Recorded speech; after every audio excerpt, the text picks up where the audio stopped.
വേഗം വരുന്നവനായ യേശുക്രിസ്തുവിന്റെ നാമത്തിൽ ദൈനംദിന അപ്പം എന്ന അനുദിന വചനചിന്തയിലേക്ക് ഏവർക്കും സ്വാഗതം. ഇന്ന് തൃപ്തരായിരിക്കുക എന്ന വിഷയത്തെ ആസ്പദമാക്കി ചില കാര്യങ്ങൾ നമുക്ക് ചിന്തിക്കാം. അതിനാധാരമായ ഒരു വാക്യം വായിക്കാം. ഫിലിപ്പിയർ 4:11 ബുദ്ധിമുട്ട് നിമിത്തമല്ല ഞാൻ പറയുന്നത്, ഉള്ള അവസ്ഥയിൽ അലംഭാവത്തോടിരിപ്പാൻ ഞാൻ പഠിച്ചിട്ടുണ്ട്. ഒരു വ്യക്തിക്ക് ഉണ്ടായിരിക്കാവുന്ന എല്ലാ സദ്ഗുണങ്ങളും സംതൃപ്തിയാണ് ഏറ്റവും വലുത്.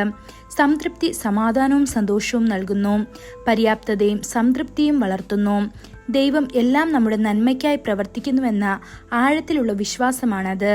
അതോടൊപ്പം അവനോടുള്ള നന്ദിയുള്ള ഹൃദയവും. കർത്താവായ യേശുക്രിസ്തുവിനെ പരിഗണിക്കുക. ഭൂമിയിലെ തന്റെ കാലത്ത് എല്ലാ സാഹചര്യങ്ങളിലും അവൻ സംതൃപ്തിയുടെ മൂർത്തിഭാവം പ്രകടിപ്പിച്ചു. മറിയയുടെ ഗർഭപാത്രത്തിൽ ഗർഭം ധരിച്ചതിനെ അവൻ വെറുക്കുകയോ ഒരു എളിയ മരപ്പണിക്കാരന്റെ കുടുംബത്തിൽ ജനിച്ചതിനെക്കുറിച്ച് പരാതിപ്പെടുകയോ ചെയ്തില്ല. എന്നെ അയച്ചവന്റെ ഇഷ്ടം ചെയ്യുന്നതാണ് എന്റെ ഭക്ഷണമെന്ന് പ്രഖ്യാപിച്ചുകൊണ്ട് തന്റെ പിതാവിന്റെ ഇഷ്ടം നിറവേറ്റുന്നതിലായിരുന്നു അവന്റെ സന്തോഷം വേരൂന്നിയിരുന്നത്. കർത്താവായ യേശു പറഞ്ഞു, കുറുക്കന്മാർക്ക് മാളങ്ങളുണ്ട്, ആകാശത്തിലെ പക്ഷികൾക്ക് കൂടുകളുണ്ട്, എന്നാൽ മനുഷ്യപുത്രന് തല ചായ്പാൻ ഇടമില്ല. സന്തോഷത്തോടും നന്ദിയോടും കൂടി അതെല്ലാം സ്വീകരിച്ചു. ഇലാങ് ഇലാങ്, മലയാളത്തിൽ മനോരഞ്ജിതം എന്നൊരു ചെറിയ പുഷ്പമുണ്ട്. അതിന്റെ രൂപം ശ്രദ്ധേയമോ വർണ്ണഭമോ ഇല്ലെങ്കിലും അത് വളരെ മനോഹരമായ ഒരു സുഗന്ധം പുറപ്പെടുവിക്കുകയും ഒരു വീട് മുഴുവൻ നിറയ്ക്കുകയും ചെയ്യുന്നു.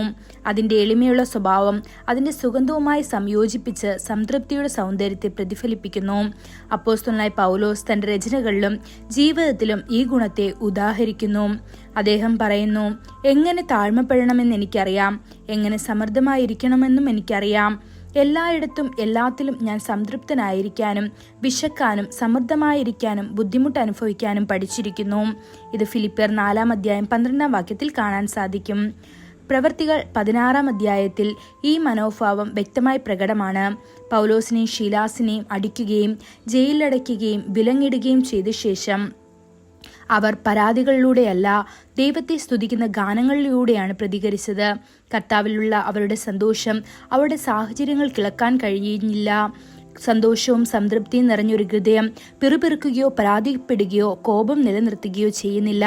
പകരം അത് ദിവ്യ സ്നേഹത്താൽ നിലനിർത്തപ്പെടുന്നു. എല്ലാം സഹിക്കുകയും എല്ലാം ക്ഷമിക്കുകയും ചെയ്യുന്നു.